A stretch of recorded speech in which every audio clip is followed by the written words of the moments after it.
Donc, je suis Pierre-Vincent Guéret, moi je dirige une société de conseil qui s'appelle SPQR, 30 consultants, on est basé à Paris et à Lyon, et on fait du conseil au secteur public et aux associations, sur un certain nombre de thématiques et de métiers, on est multispécialistes, on va dire.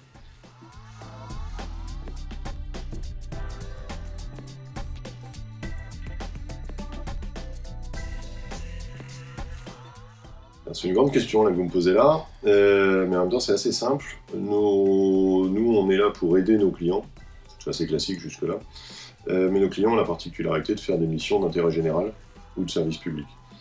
Et on est là pour les aider à mieux réussir, non pas à faire à leur place, mais à les aider à réussir des projets qui rendent service au public, dont la moitié de nos activités sont pour des publics fragiles.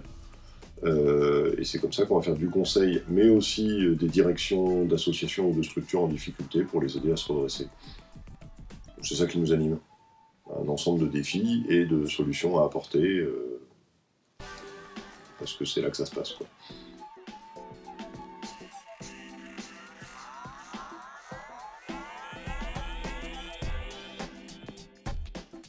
Un mélange de hasard et de chance.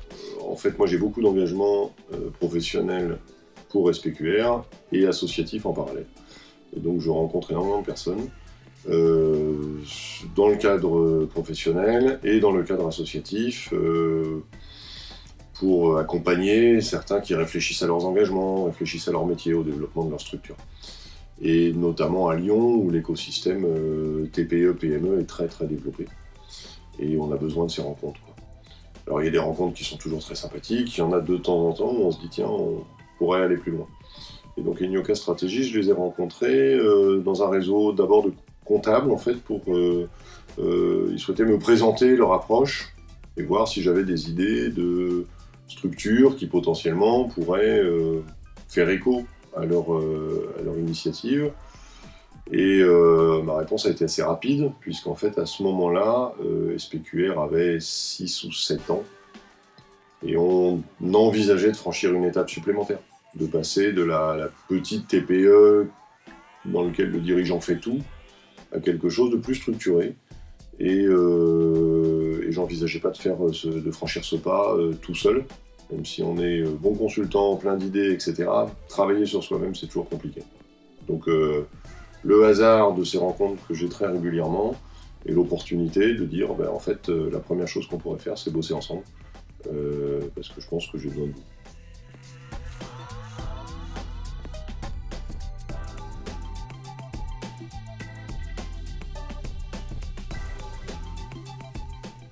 C'est une question compliquée parce qu'en fait il y avait tout à traiter.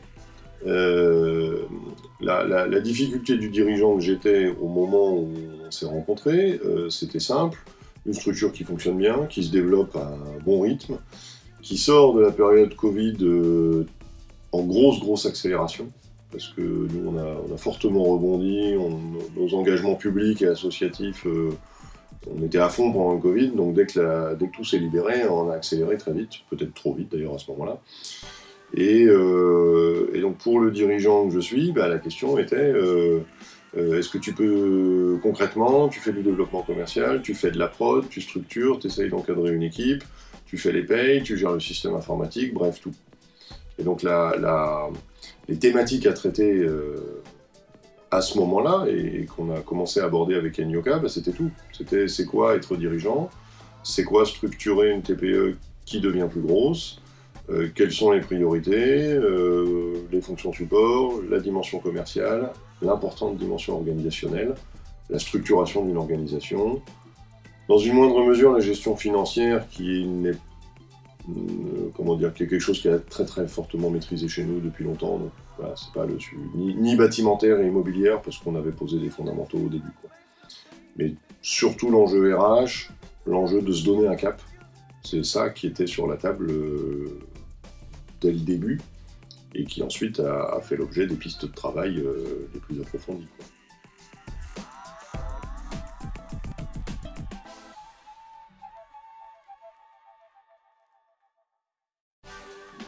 Formellement, ça s'est passé par un certain nombre d'entretiens d'Enioka avec une partie de l'équipe.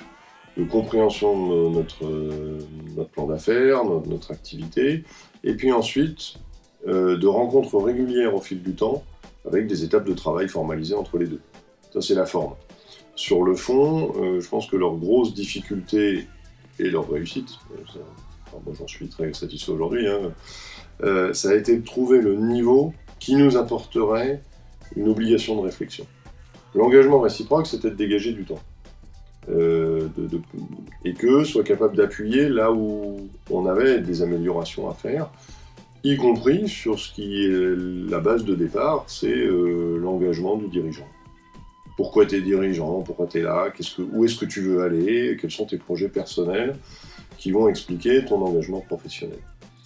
Et pour arriver à aborder ces sujets, il n'y a pas de secret, hein. Il faut rentrer dans le dur, il faut discuter, il faut qu'ils arrivent à comprendre en confidentialité ce qui vous anime, quoi.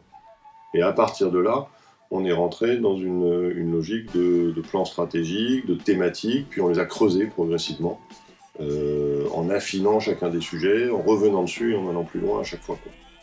C'est comme ça que la méthode s'est déployée.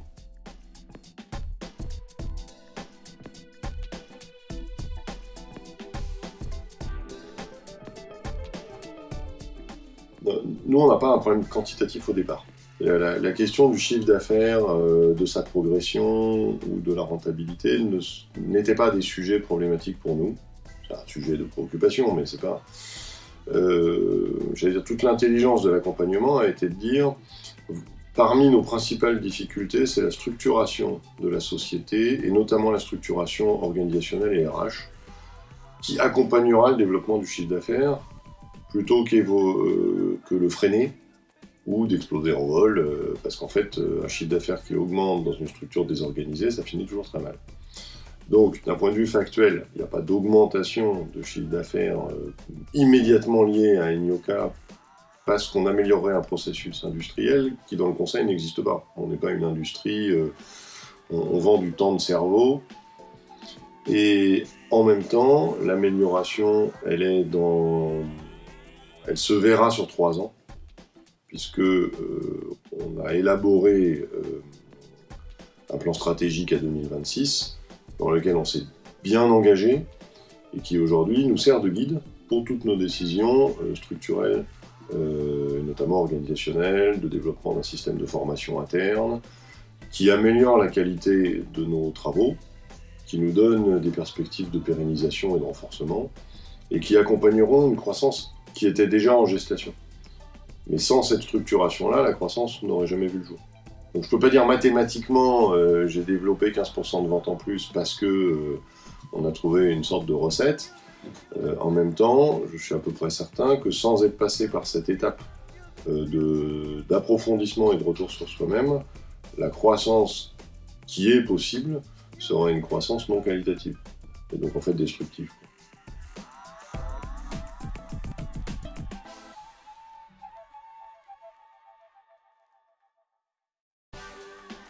Premièrement, intelligence, au sens noble. Il y a chez Enioca des gens qui sont intelligents. Voilà. Et ça tombe bien, on en a besoin. Deuxièmement, adaptabilité. C'est pas simple de s'adapter à des consultants, c'est pas simple de s'adapter à une boîte qui croît et qui touche énormément de sujets. Même si on est petit, on touche énormément de sujets. Et ils ont vraiment su s'adapter à la structure, à son business et aux associés, aux personnes qui sont dedans, parce qu'on a tous des personnalités différentes, donc c'est pas... Et troisièmement, ténacité, ce qui est le lien des deux en fait. Un certain nombre de choses qu'Enioca a su pointer, ils ont tenu bon, pas de manière obtuse, mais de manière intelligente, pour arriver à faire comprendre que peut-être ça valait la peine de les creuser, alors même que nos premières réactions pouvaient être de dire c'est pas un sujet, quoi. Donc le trio, intelligence, adaptation et ténacité.